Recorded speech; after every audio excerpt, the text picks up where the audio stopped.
Thanks, Mike, and good morning, everybody.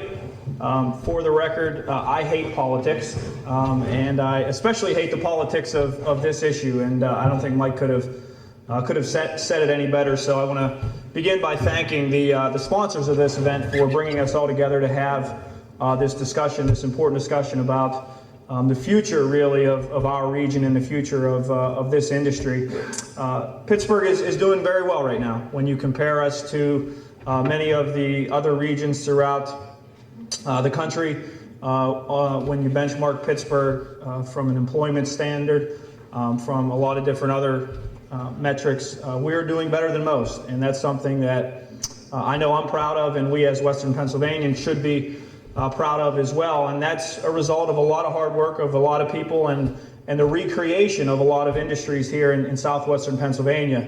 And that's all well and good. But we can't rest on our laurels. We have to continue to innovate. We have to continue to embrace opportunities as they present themselves to us.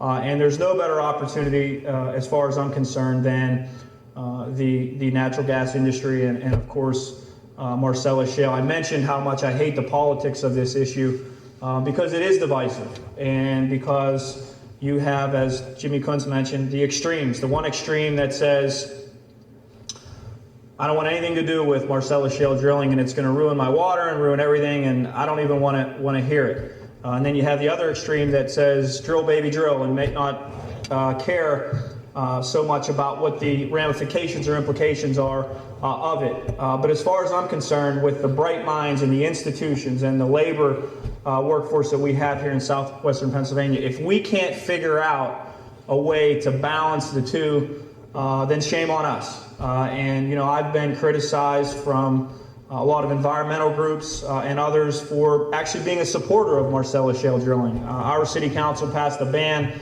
against drilling in Pittsburgh, and I vetoed it. I stood up against it because I think it's irresponsible just to say no, flat out no. We can figure out a solution, and we can figure out a balance here, and it's my hope that as we move forward and have this discussion, we're able to do that. Not just for the employees that work at U.S. Steel or Bayer, or not for Jimmy's operating engineers and all the wonderful trades we have here in southwestern Pennsylvania, but for everybody, for the dry cleaner and everybody up and down the supply chain that's going to benefit from the potential of 60,000 jobs in Pennsylvania by the year 2015. That affects everybody.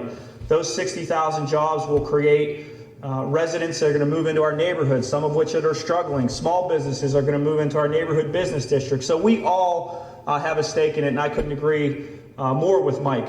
But that being said, those of us that are willing to have a good, honest dialogue about this, we have a ways to go, because there are folks out there that make those decisions that Mike mentioned, that say to themselves, I don't really want to go to a meeting and get involved in people yelling and screaming. I generally think that this would be a good thing for our region, but I'm not going to stand up and do anything about it. We need to educate those folks, and I think, you know, as Mike mentioned, today is a start to doing that, and it's a wonderful opportunity for us to do that. So as the mayor of Pittsburgh, I look forward to embracing this industry. I think the future is so much brighter if we do, and I look forward to being your partner as we continue to have this debate and grow jobs and attract jobs, and hopefully someday in this region collectively and cooperatively embrace this industry. So I think now we're going to open up for Q&A. I know we're a little bit behind, and want to give Mike the chance to ask me a few questions. Mayor Ravenstahl, you know, obviously the city of Pittsburgh, it's obviously different than like a Beaver County or a Washington County or a Greene County.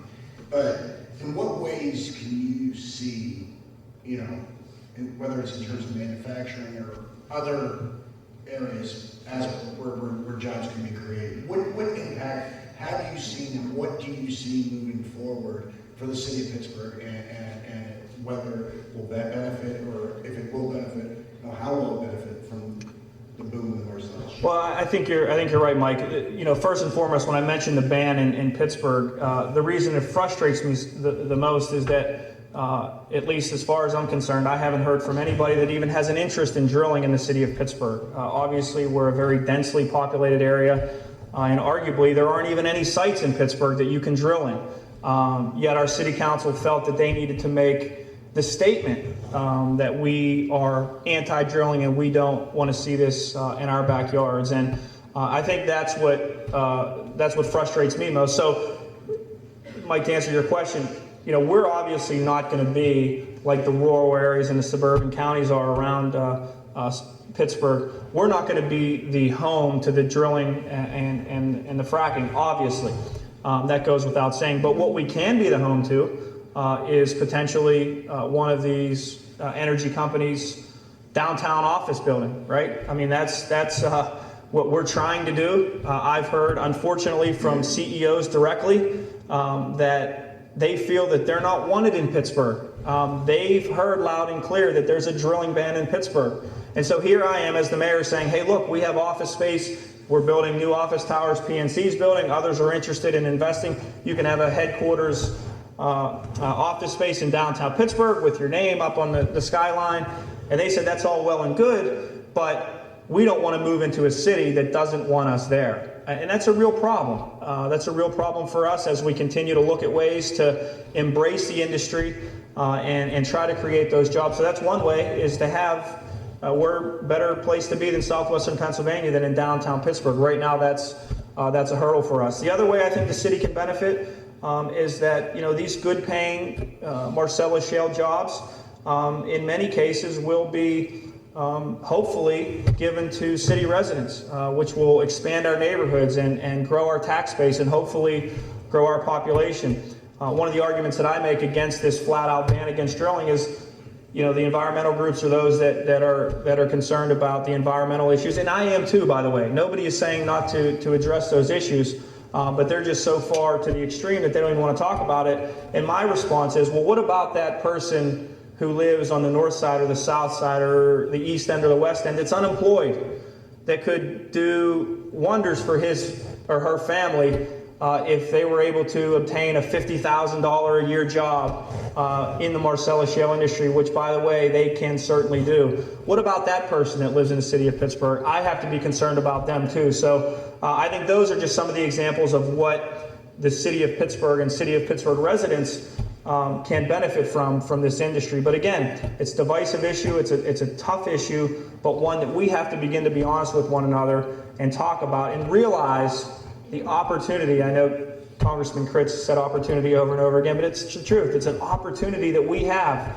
that other regions would die for, yet somehow we find ourselves in the middle of a political battle and a discussion about politics rather than policy, how we make this right, how we do it right, how we make sure we protect our environment, how we employ people, how we grow our region, and embrace this wonderful industry that we have beneath us. Another question.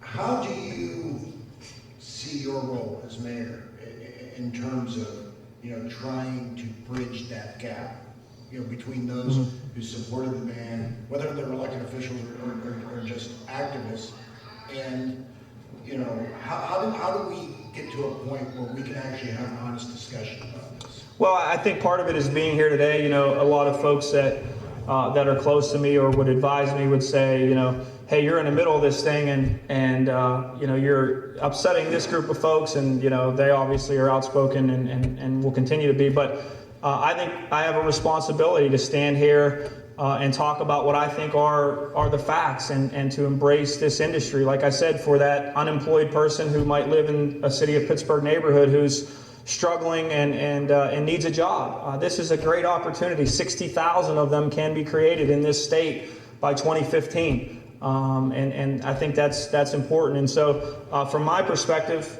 regardless of how this plays out politically, from a policy standpoint and from my position as the mayor of the city of Pittsburgh, I believe I have an obligation to be here, to talk about this, to take difficult political stances. City council passes a drilling ban 9-0. Obviously, my veto doesn't mean anything.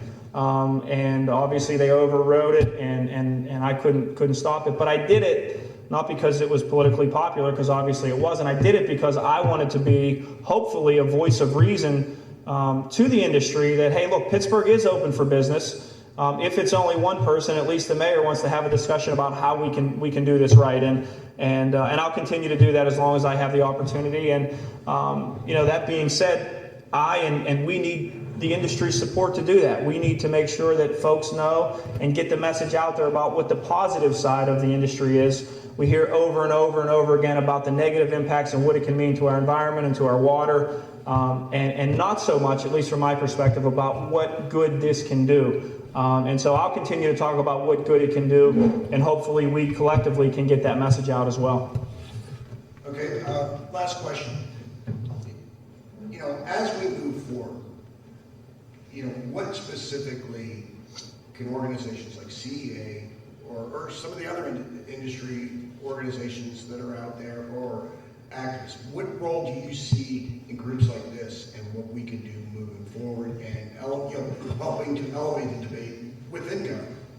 Well, two things. One, within government, I would say to reach out to your elected officials. And, I don't know how important it is to the industry, or maybe it isn't important, about the drilling ban in Pittsburgh. I happen to think that it is. And to continue to communicate to members of City Council. There are members of Council that are willing to have this discussion, that they're willing to revisit the issue.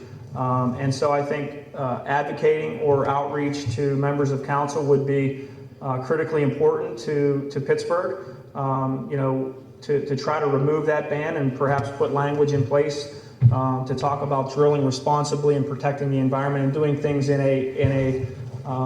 a way that is balanced, as I mentioned earlier. That's number one. Number two is to continue to try to engage that person that might not think he or she needs to be engaged in this issue, to try to communicate to them why it is important for them to show up at the South Fayette meeting and to tell them why this industry is good for the region. Because of what it'll mean to job growth and economic vitality and lower unemployment rates, and higher occupancy rates in our office buildings, and what that means just to the overall economy here in Western Pennsylvania. And I think if you ask folks around town now what they felt about Pittsburgh, there would generally be a pretty good sense of, hey, we're doing better than most, and that's great.